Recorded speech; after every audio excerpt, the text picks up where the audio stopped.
तीन उंगली और अंगूठा चौगने हम खुद दोषी होते हैं।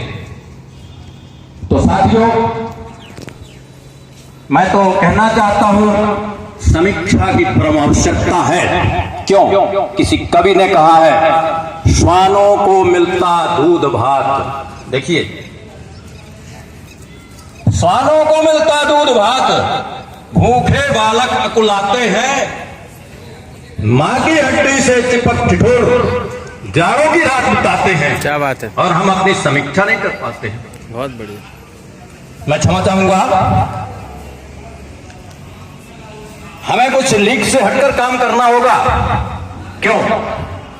लीक गाड़ी चले, लीक चले कपूत, शायद यहां बैठे हुए स्टडी में नहीं है। लीक छोड़ तीनों चले, शायर, सिंह, सपूत। वाह, बहुत बढ़िया। मैं अभी कुछ दिन पहले बहुत ज्यादा अस्वस्थ था और मैं आश्वस्त नहीं था कि इस कार्यक्रम में पहुंच पाऊंगा, लेकिन सम्मानीय भारती साहब का अनुग्रह और मेरी इच्छा, क्योंकि जब से मैं सक्रिय हुआ, सक्रिय तो काफी समय से हूं, भारती साहब जब हमारे पन्ना जिले पधारे, सतना में भी कार्यक्रमों में, भोपाल में भी मैंने बहुत कुछ सुना और सीखा। कार्यकर्ता के 5 गुण आज भी मुझे याद हैं, सब लोगों को मालूम है, इसलिए मैं दोहराना नहीं चाहता हूं। तो मैं जिन्हें जूम पर देखता था, काफी करीब से भी मिलना चाहता था फिजिकली। हमारे यहाँ बहुत से साथी आए हुए हैं और पूरे देश का प्रतिनिधित्व है, कश्मीर से कन्याकुमारी तक, अटक से कटक तक। यहां पर होना बहुत आवश्यक है। हर प्रदेश में अलग अलग परिस्थितियां, कोई यहां से रूल बनाकर पूरे देश में लागू किया जाए, ये संभव नहीं है, लेकिन एक फार्मूला दिया जा सकता है जिस पर हम अमल करें। सारे देश में एक साथ काम होना चाहिए। बच्चों को हम पढ़ाते हैं सन 1857 की क्रांति की विफलता के क्या कारण,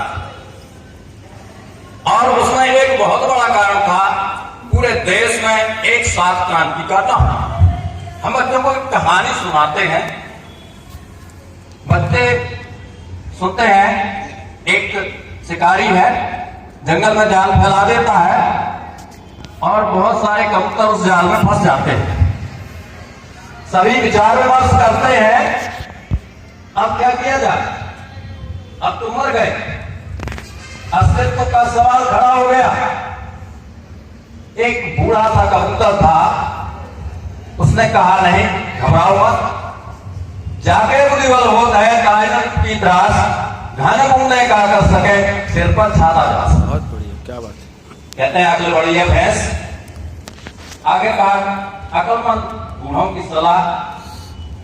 उस बूढ़े कबूतर ने कहा, सभी लोग एक ही दिशा में मुंह कर लो और एक साथ एक ही दिशा में पंख फड़फड़ाओ। और जब उन्होंने एक साथ हरकत की तो शिकारी देखता रह गया और वो जाल फेंक उड़ गए। तो साथियों, ऐसे ही एक और कहानी सभी लोग जानते हैं। एक साधु के पास एक तोता आकर के बैठ गया, ऐसे कांप रहा था। उसने कहा, भाई क्यों कांप रहे हो? बोले शिकारी जंगल में आने वाला है।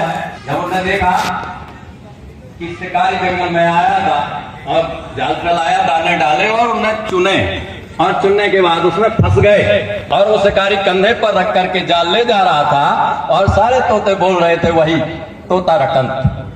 शिकारी जंगल में आता है, जाल फैलाता है, दाना नहीं चुगेंगे, जाल में नहीं फंसेंगे, फंस गए।